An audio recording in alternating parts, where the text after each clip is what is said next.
y consideramos el versículo 20 hasta el versículo 29. Pero tengo unas pocas cosas contra ti, que esa mujer, diga conmigo, Jezabel, que se dice profetiza, enseñe y seduzca a mis siervos a fornicar y a comer cosas sacrificadas a los ídolos. Y le he dado tiempo para que se arrepienta, pero no quiere arrepentirse de su fornicación. He aquí, yo la arrojo en cama y en gran tribulación a los que con ella adulteran, y a sus hijos heriré de muerte. Y todas las iglesias sabrán que yo soy el que escudriña la mente y el corazón, y os daré a cada uno según vuestras obras. Pero a vosotros, a los demás que están en Tiatira, a cuantos no tienen esa doctrina y no han conocido lo que ellos llaman las profundidades de Satanás, yo os digo, no os impondré otra cosa, pero lo que tenéis, diga conmigo, retenedlo hasta que yo venga. Al que venciere y guardare mis obras, retenedlo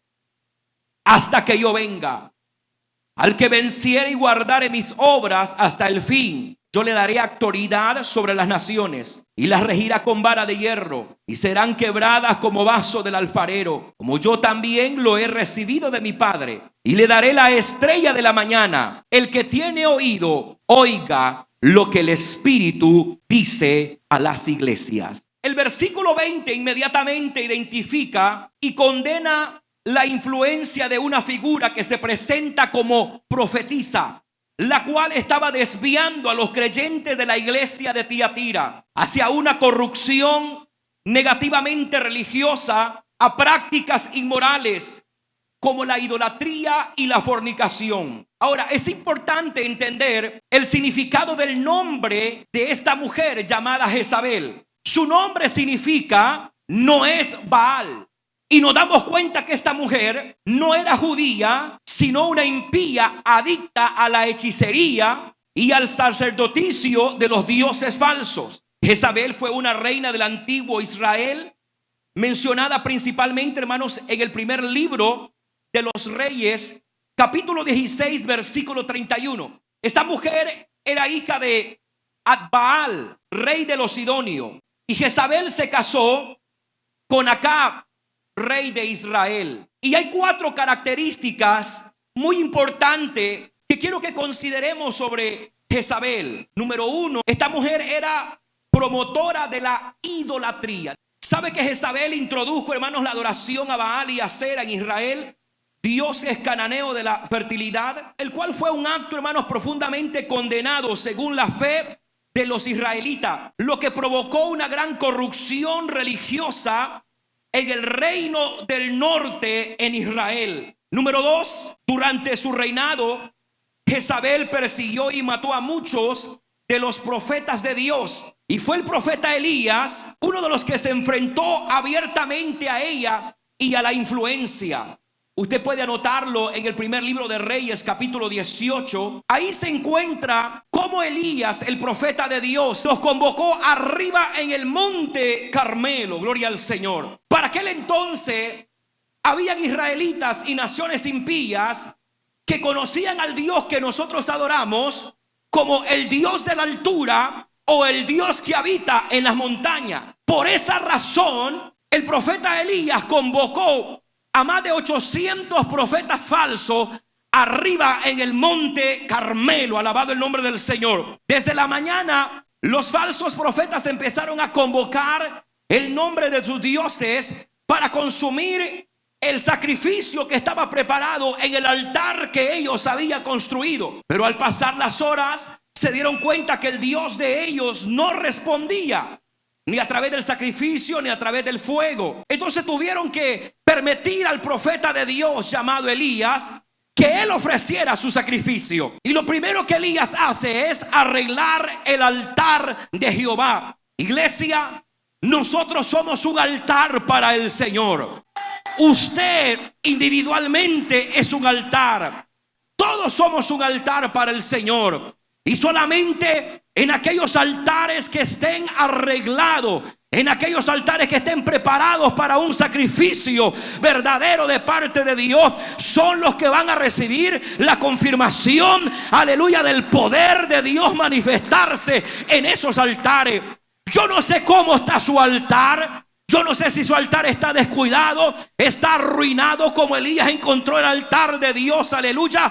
Pero yo creo que esta es la generación que tiene que levantarse y decir: si nuestros altares están arruinados, hoy venimos con el espíritu de Elías a retomar, a restituir, para que nuestro altar esté listo para un avivamiento, para ver una manifestación del reino, del fuego, del poder y la gloria de Dios, aleluya. Muchas veces estamos en un servicio como este y vemos que la gente se goza y usted se pregunta: ¿por qué yo no recibo ese toque de Dios? ¿Por qué yo no recibo que la palabra me está hablando a mi vida? Simple y sencillamente porque su altar está arruinado, porque en su altar hay ciertas cosas que Dios, aleluya, tiene que remover para que usted pueda experimentar el avivamiento de Dios en su vida. Si nuestro altar está inmundo, la gloria de Dios no va a descender a nuestras vidas. Si nuestro altar está descuidado, no vamos a sentir la presencia de Dios. Pero este es un llamado de Dios para la iglesia. Iglesia, es hora de restituir nuestros altares. Es hora, aleluya, de restituir nuestra búsqueda, nuestra entrega, nuestro llamado, nuestra vocación. Es hora que nuestros altares estén preparados para una manifestación mayor de la gloria, de la presencia de Dios. ¿Alguien puede celebrar su presencia?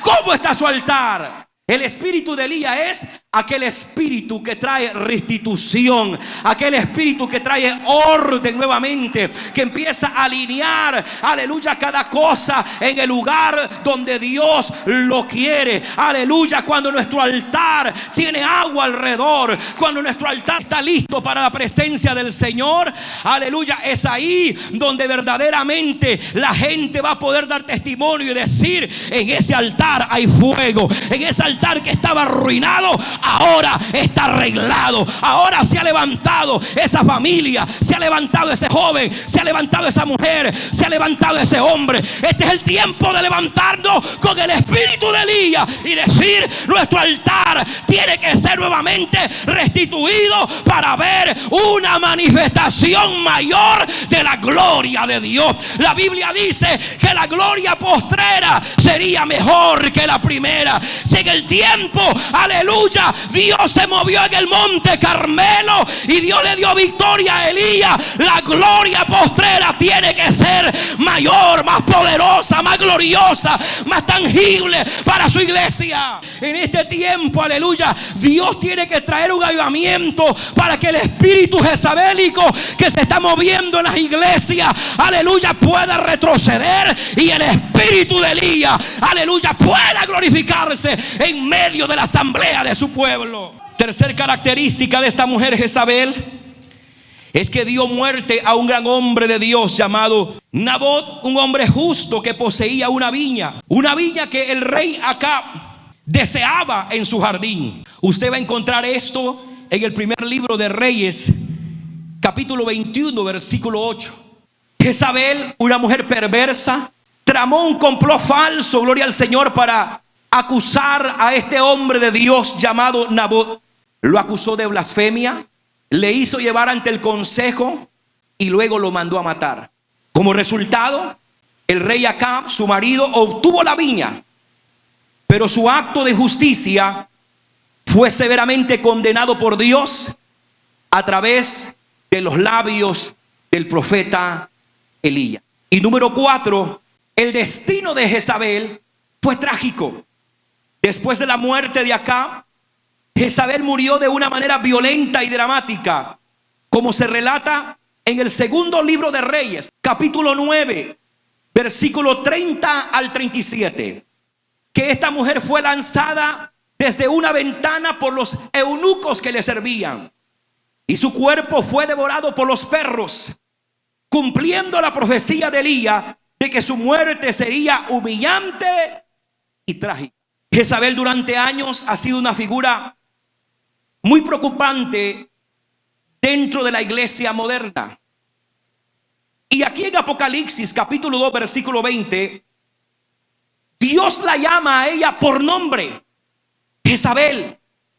No porque precisamente así se llamaba. La llama así de acuerdo a su carácter y de acuerdo a sus acciones. La Jezabel del Antiguo Testamento es mencionada aquí como un prototipo en cuanto al pecado y a las acciones de injusticia que en el antiguo tiempo esta mujer desarrolló. Ella afirma que recibía revelación divina de sus actividades del ocultismo. Su malvada influencia era enseñar e inducir a los siervos de Cristo a imitarla a ella. ¿Cómo podemos nosotros identificar el espíritu de Jezabel en nuestros días? Por favor, preste atención a esto. Aparte de que ya sabemos que su nombre significa no es Baal, también aparte de que ya sabemos que su nombre significa no es Baal, también su nombre significa deshonesta, deseosa de control, de dirigir, de dominar y de manipular. Además, este espíritu perverso también busca testigos falsos en medio de la comunidad cristiana, levantando así calumnias. Este espíritu no reconoce autoridad, roba viñas, habla mentira, publica y envía mensajes de amenaza, manipula, mata profetas, engaña, seduce a la fornicación y finalmente genera contienda y división dentro de la comunidad de los creyentes. Y es trascendental entender que Jezabel precisamente es un espíritu, que el apóstol Juan así lo determina. Y así nosotros tenemos que entenderlo en Apocalipsis, que el espíritu de Jezabel es un espíritu. Aleluya. Y un espíritu es algo inmaterial que para manifestarse necesita tomar posesión del cuerpo de un hombre y de una mujer. Y a la hora de comandar cuerpos para satisfacer sus intenciones, los malos espíritus no prestan atención al sexo de ese cuerpo. Le da lo mismo, aleluya, a un espíritu jezabélico usar el cuerpo de un hombre y de una mujer, alabado el nombre del Señor, con el fin de desarrollar un espíritu que pueda manipular las decisiones ministeriales que se llevan a cabo a favor del reino de Dios. El espíritu de Jezabel en estos días se está levantando para frenar el avance de la obra del Señor. ¿Y cómo lo hace? Aleluya, manifestándose en los cuerpos de aquellos altares que están derribados, de aquellos creyentes que han perdido una relación genuina con el Dios del cielo. Aleluya. El espíritu de Jezabel le gusta competir con la autoridad de Dios establecida. El espíritu de Jezabel nunca se sujeta a un pastor. Es un espíritu abusivo. Se mete en las iglesias para desbaratar la obra y causar violencia espiritual.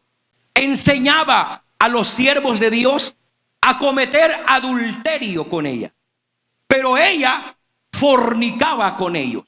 Nosotros somos la esposa del Cordero. Amén. Cristo es el esposo de la iglesia. Y cuando nosotros, gloria al Señor, adulteramos con el espíritu de Jezabel, significa que le estamos dando la espalda al que nos redimió de nuestros pecados y yéndonos por doctrinas falsas, por las enseñanzas de la apostasía, practicando nuevas cosas que se están dando, hermanos, ahora mismo dentro de muchas comunidades cristianas.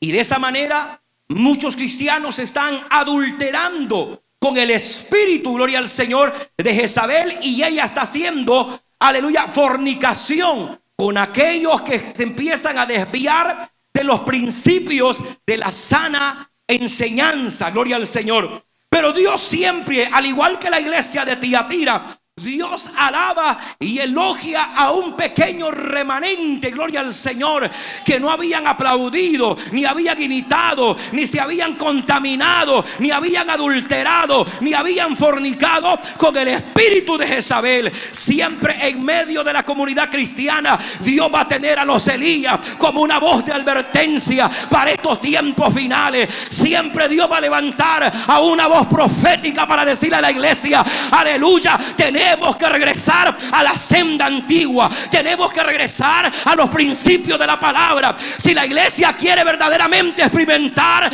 el avivamiento como Elías lo experimentó arriba en la montaña, en el monte Carmelo, necesitamos regresar a él. Necesitamos un verdadero arrepentimiento. Necesitamos decir al Señor: queremos el fuego, pero para que el fuego baje, nuestro altar tiene que estar arreglado y consagrado para la gloria de Dios. Vamos, alguien puede celebrar la presencia de Dios. Vaya conmigo a Apocalipsis capítulo 2, versículo 21 al 23.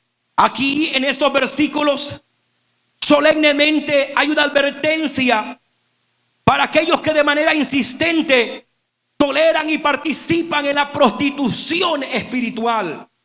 Estos versículos subrayan la paciencia de Dios, que da tiempo para el arrepentimiento, pero también advierte que si no hay arrepentimiento, las consecuencias serán graves. Y le he dado tiempo para que diga conmigo, arrepienta. Eso muestra la justicia divina de Dios. Y a pesar de que el pecado del ser humano puede ser muy grave, pero Dios le da un tiempo al hombre y la mujer para que corra a un arrepentimiento. El mensaje central de la Biblia es el arrepentimiento. Ese fue el mensaje de Juan el Bautista: arrepentidos y convertidos, para que vengan sobre su pueblo tiempos de refrigerio. Téngalo por seguro que tarde que temprano Dios, aleluya, mandará al hombre, a la mujer con una voz de alerta profética en decir: ahí hay pecado en esa tienda y hay que sacarlo, gloria al Señor. Porque cuando hay pecado oculto en medio de la iglesia, eso evita el mover de la presencia de Dios. Por eso estos mensajes son importantes, porque Dios le está diciendo a más de algún miembro de la iglesia: te estoy dando tiempo para que te arrepientas. Conozco el pecado tuyo. Tu marido no lo sabe, tu mujer no lo sabe, la iglesia no lo sabe, pero yo ya vi el pecado oculto y el Señor te dice: te estoy dando tiempo. Los días están contados. Si no te arrepientes, viene el juicio de Dios para los pecadores. Iglesia, solamente un verdadero arrepentimiento hará que los cielos se abran y la gloria de Dios visite a su iglesia de una manera poderosa y especial. He aquí, versículo 22: yo, el Señor, la arrojo en cama y en gran tribulación a los que con ella adulteran, si no se arrepienten de las obras de ella. Y a sus hijos heriré de muerte. ¿Quiénes son? Es decir, a los seguidores que siguen sus enseñanzas corruptas. Y todas las iglesias sabrán que yo soy el que escudriño la mente y el corazón, y os daré a cada uno según vuestras obras. Dios tiene un conocimiento profundo de los corazones y de las mentes de las personas. Porque en este momento en su mente usted puede estar pensando muchas cosas, pero su corazón puede estar deseando otras. Y es una batalla que tenemos los cristianos. Nuestra mente está pensando cosas en este momento, pero nuestro corazón está deseando otras cosas. Y Dios dice: yo tengo el conocimiento de la mente y del corazón de los que son mis hijos. Dios juzgará a cada uno de acuerdo, hermanos, a las obras que pensamos o que estamos deseando. Y es ahí donde tenemos que tener, hermanos, una edad adulta en la fe y ser maduros espirituales para poder discernir si los pensamientos que están viniendo a mi mente son de Dios o no son de Dios. Si los deseos que hay en mi corazón son deseos que están agradando a Dios, están haciendo la voluntad de Dios o no. Usted tiene un enemigo que usted carga, su mente y su corazón. Muchas veces el enemigo lo andamos adentro, en la mente y en el corazón, aleluya. Pero hoy el Señor nos está diciendo, iglesia, permitamos que los pensamientos y nuestros deseos estén de acuerdo a la voluntad del Padre, aleluya. Este es un recordatorio que el juicio de Dios es justo y que las acciones de cada persona tienen sus consecuencias. Buenas decisiones, buenas consecuencias.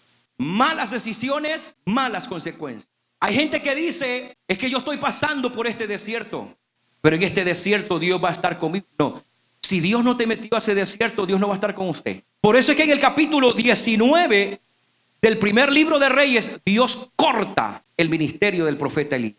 En el 18 Elías venía empoderado. En el 19 huye. ¿Qué hace Elías? Huye. ¿A dónde? Al desierto. Diga conmigo, el desierto. Hay desiertos que Dios los permite, pero hay desiertos que nuestras malas decisiones traerán consecuencias, hermanos.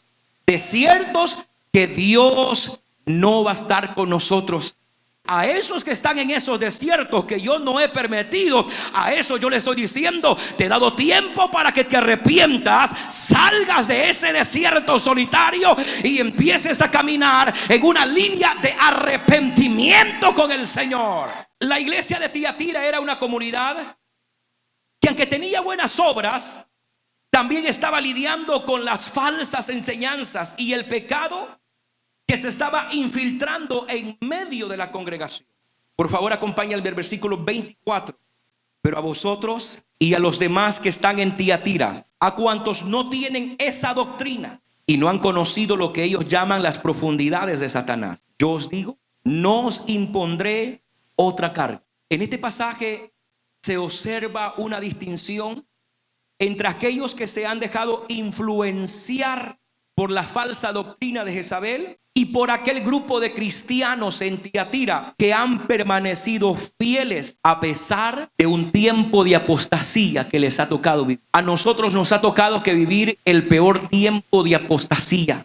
El evangelio es para llamar a los hombres y a las mujeres a un verdadero arrepentimiento, porque cuando el hombre y la mujer se arrepiente, van a haber cambios transformadores en la vida. Usted no volverá a hacer lo mismo cuando tenga un encuentro personal con el Señor. Si usted llegó como borracho a esta iglesia, no volverá a ser borracho, porque Dios traerá arrepentimiento y cambios gloriosos en su vida.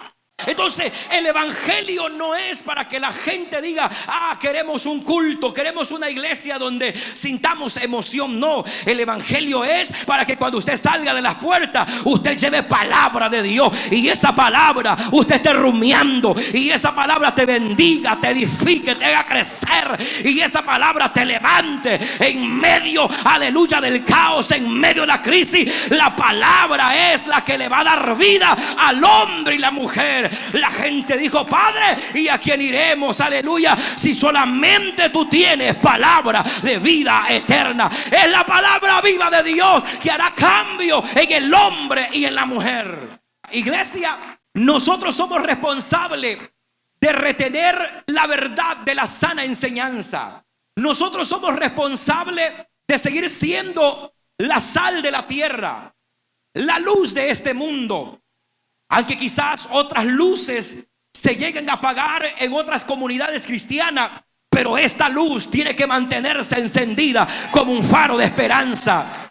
Aunque otros, gloria al Señor, ya no tienen el sabor de sal, sino que ahora son pimientas, gloria al Señor. Pero Dios no va, aleluya, a darle sazón al mundo con pimienta. La sal es la que le va a dar sabor y no la pimienta. ¿A dónde están los que son sal? Nosotros tenemos que seguirle dando sabor a este mundo que necesita una palabra de esperanza. Y somos llamados a retenerlo hasta que Él venga. Y eso es lo que Dios quiere que nosotros retengamos, una relación viva con Dios. Yo le pregunto, ¿cómo está nuestra relación con Dios? Cuando usted lee cuidadosamente los 4 evangelios, Él no quiere que la gente lo vea a Él como el milagrero, sino que lo conozcan como el Mesías, como la luz. como el Salvador, como el Redentor, como el Cordero de Dios, como la puerta. Él dijo: yo soy el camino, yo soy la verdad y yo soy la vida. Esa fue la esencia que Jesús quería enseñarle a la multitud, que lo vieran a Él como el camino, como la verdad y como la vida. ¿Qué es lo que tenemos que retener? Número uno, la enseñanza correcta del Evangelio. Hoy hay muchos mensajes: 7 pasos para el éxito, 3 pasos para convertirme en millonario, 5 pasos, ¿verdad?, para ser libre de esto y de lo otro, etcétera. Se ha perdido la enseñanza correcta del Evangelio. Número 2, la pureza de la fe en Cristo y su obra redentora. Y número 3, iglesia de Tiatira e iglesia local, hay que retener la esperanza de ese regreso eminente del Hijo de Dios.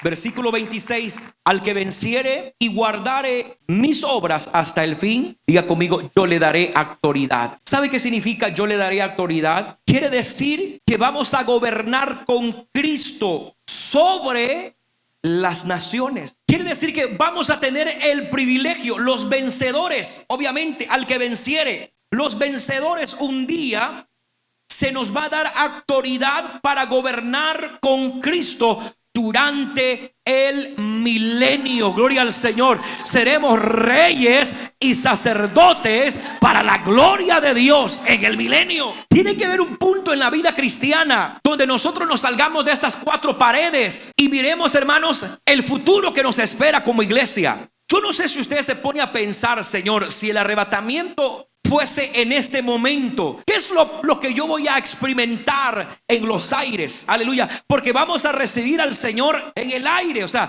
vamos a recibirlo a Él. La iglesia va a ser alzada hasta los aires. No es que inmediatamente ya vamos a estar, hermanos, en las bodas del Cordero. No. ¿Cuántos han estado aquí en una boda? Lo que llama, hermanos, la atención es el momento cuando la novia entra. Y todos esperan ese encuentro cuando la novia viene a encontrarse a la mitad del camino con el esposo. Y los padres entregan, gloria al Señor, a la novia, y los padres del hijo al novio, gloria al Señor. En este caso, el Espíritu Santo entregará a la iglesia, aleluya. Pero también con el Hijo de Dios vendrán decenas de ángeles, aleluya, para entregar al Cordero, al esposo. Y luego el esposo tomará en los aires a la iglesia y entrarán, gloria al Señor, a la boda del Cordero. Después de la boda hay un escenario extraordinario, hermanos, que se va a vivir en ese momento. Toda la transición que se va a vivir, los vencedores, los que vamos a vivir en el cielo, será maravilloso. Y cuando la iglesia de Cristo descienda con la nueva Jerusalén, entonces entramos a un periodo de 1000 años, donde ahí a los vencedores se les va a dar autoridad para poder gobernar con Cristo por 1000 años. Al que venciere, escuche esto: el vencedor no es aquel que nunca falla, sino el que persevera y se arrepiente y se mantiene fiel a Cristo. Ese es el vencedor. Pero el vencedor es aquel que reconoce que le ha fallado a Dios, busca un arrepentimiento genuino, busca a dar frutos dignos de arrepentimiento. Esto nos recuerda que la fe cristiana no es una aceleración, sino una carrera de largo plazo. Nadie tiene que ir, hermanos, a 100 millas por hora en el evangelio. No. Esta es una carrera a largo plazo. La carretera, el camino ya está trazado. Ahora nosotros tenemos que caminar por ese camino. La victoria se obtiene a través de la constancia, la fidelidad y la obediencia a las enseñanzas de Cristo hasta el final de nuestra vida cristiana. Vayamos cerrando nuestro sermón, versículo 27. Y las regirá con vara de hierro y serán quebradas como vaso de alfarero, como yo también lo he recibido de mi Padre. El simbolismo, hermanos, de la vara de hierro nos remite a la autoridad y el poder divino, que no puede ser desafiado ni derrotado. Además, dice, serán quebrantados como vaso de alfarero. Es una referencia al juicio de Dios sobre los que rechazan a Cristo y sus mandamientos. Serán quebrados como vaso de alfarero. Cuando usted lee Éxodo capítulo 31 y capítulo 32, Moisés está arriba en el monte Sinaí, donde en el antiguo tiempo le conocían como el Dios de la montaña, el Dios de la altura. Y ahí estaba arriba Moisés. Y aquel hombre de Dios recibe, gloria al Señor, los mandamientos, recibe las tablas de la ley. Moisés sube a la montaña y dice que recibe en 2 tablas los mandamientos. Y esas tablas son quebradas. Moisés desciende y se da cuenta que Israel estaba adorando a un ídolo que ellos mismos habían pedido al sacerdote Aarón construir. Por eso es que dice que serán quebrados como vaso de alfarero. Y esto hace referencia a los que rechazan a Cristo, y sus mandamientos serán quebrados como vaso de alfarero. Moisés se indigna y arroja las tablas.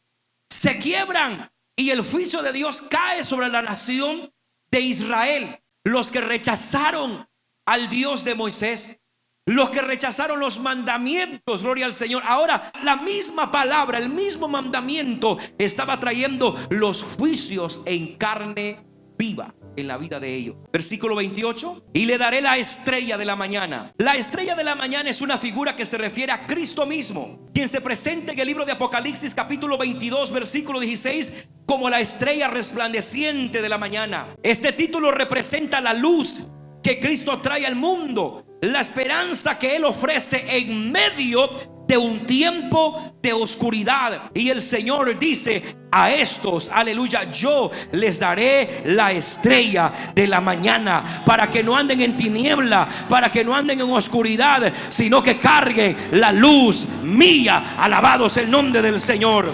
Finalmente el llamado es a escuchar el mensaje de Dios.